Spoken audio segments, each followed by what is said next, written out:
In this video, we'll start to learn about conjugated dienes.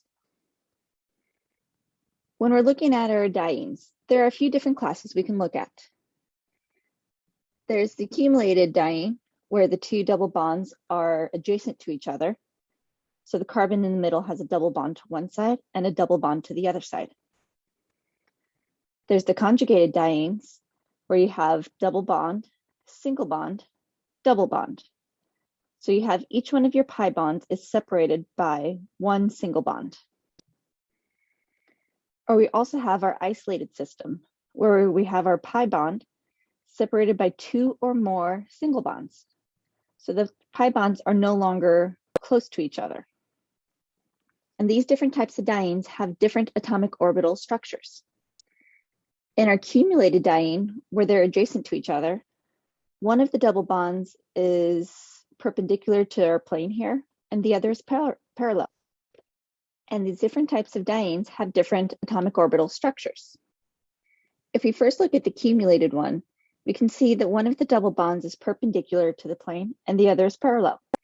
So our double bonds in each one of these are considered isolated from each other, since they are not in a row near each other. The conjugated diene, you can see that the double bond and the electrons from the double bond extend across all four carbons. So we have a double bond here, a pi bond there, and a pi bond here.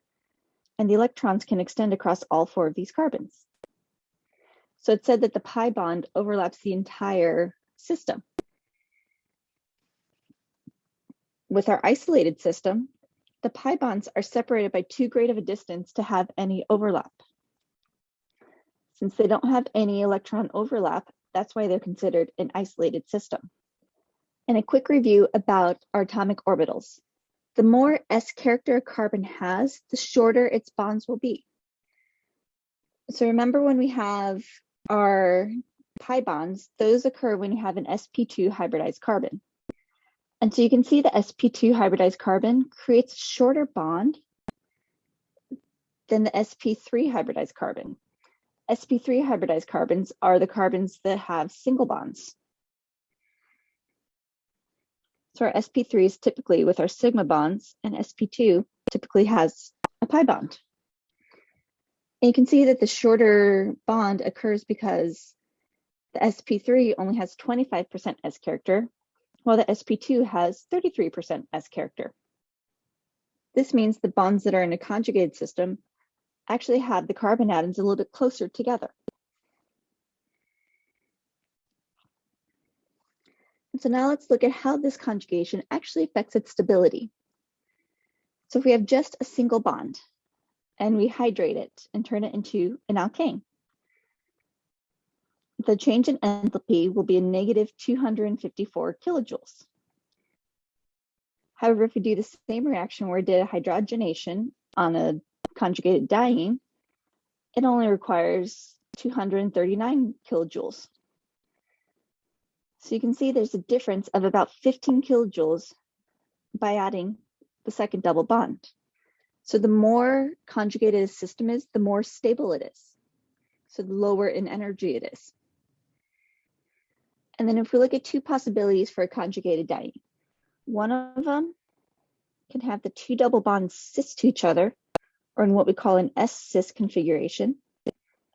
And the other can have the two double bonds trans to each other, or what we call an S-trans configuration. So in the S-cis, our single bond here is rotated so two double bonds are on the same side. In the S-trans,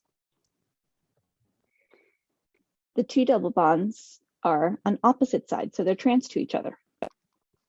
And we can look at the atomic orbitals seen up here, where the S-cis allows for full overlap, as does the S-trans.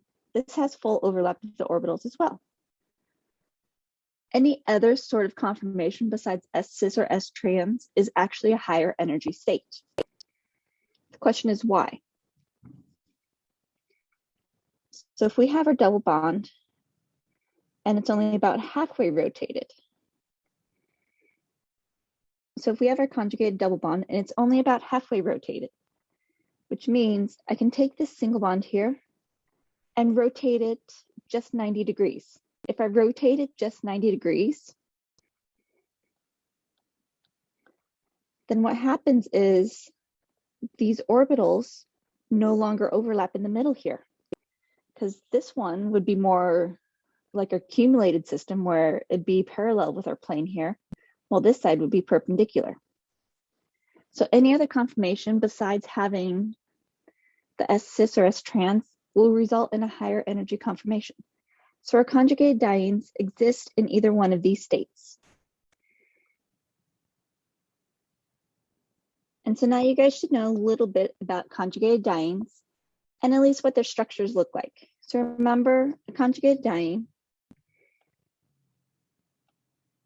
has double bonds that are connected to each other through one sigma bond. And the conjugated diene can go on further and further, and as many double bonds as we wish.